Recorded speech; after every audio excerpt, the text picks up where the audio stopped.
Ya, rezeki sudah diatur. Ya memang sih, saya yakin rezeki itu sudah diatur oleh Allah Subhanahu wa taala, tapi tergantung manusianya yang berusaha. Nah, saya ini sudah berbisnis hampir 12 tahun.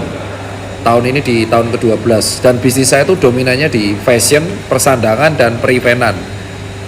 Dari beberapa kemungkinan sih lebih banyak berhasil daripada gagal. Tetapi apakah pernah saya bisnis gagal? Berkali-kali. Tapi saya penasaran, ya, kuliner.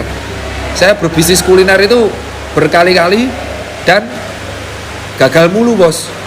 Dari sinilah saya tahu bahwa emang Allah udah menetapkan rezeki pada manusia itu sendiri-sendiri. Gak bisa kita raih semuanya. Ya alhamdulillah takdir saya kebetulan di bidang persandangan. Mau saya berkali-kali berjuang di kuliner walaupun saya penasaran, ya ora iso-iso. Padahal saya sudah sesuai teori. Dari sini saya tetap percaya. Buat teman-teman netizen yang sering bertanya di Twitter, Dok, gimana sih tips bisnisnya? Ya nanti kita akan buat part-partnya. Part 1. Yang pertama adalah kita lakukan paling simple. Jangan pernah membandingkan diri sendiri dengan orang lain. Itu adalah pelanggaran paling fatal sih. Jadi kayak, wah Dokter Tirta punya mobil, wah Dokter Tirta punya sepatu, wah Atta Lintar punya mobil banyak, wah Harap punya mobil, wah Indra Kents punya mobil. Jadi itu jadikan pacuan, tetapi jangan dibandingin, jangan membuat kita tambah insecure. Karena setiap orang tuh punya jatah suksesnya masing-masing. Dan jangan terlalu terburu-buru sama umur. Kayak contoh ya, ada orang yang sukses umur muda, tetapi pensiun umur tua. Ada yang baru mulai pengalamannya di usia 35 tahun, tapi berumur panjang 80 tahun. Kayak Colonel Sanders, founder KFC aja baru mulai usia 50 tahun. Jadi kalau menurut saya, jangan pernah membandingkan diri sendiri dengan orang lain.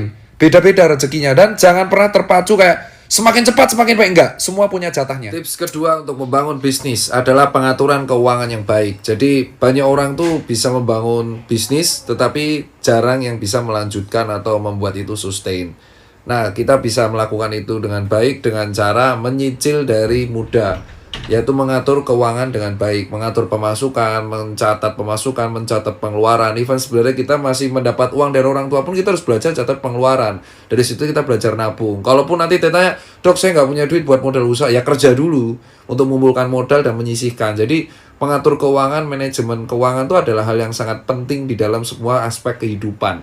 Meski itu nggak hanya bisnis. Nah, kalau kalian sudah bisa mengatur keuangan dengan baik, kalian tentu bisa menyelamatkan bisnis dan membuat bisnis kalian terus maju. Karena di dalam komponen bisnis nggak hanya tentang jual dan beli, tetapi juga tentang marketing, juga tentang R&D. Itu aja kalau dari saya.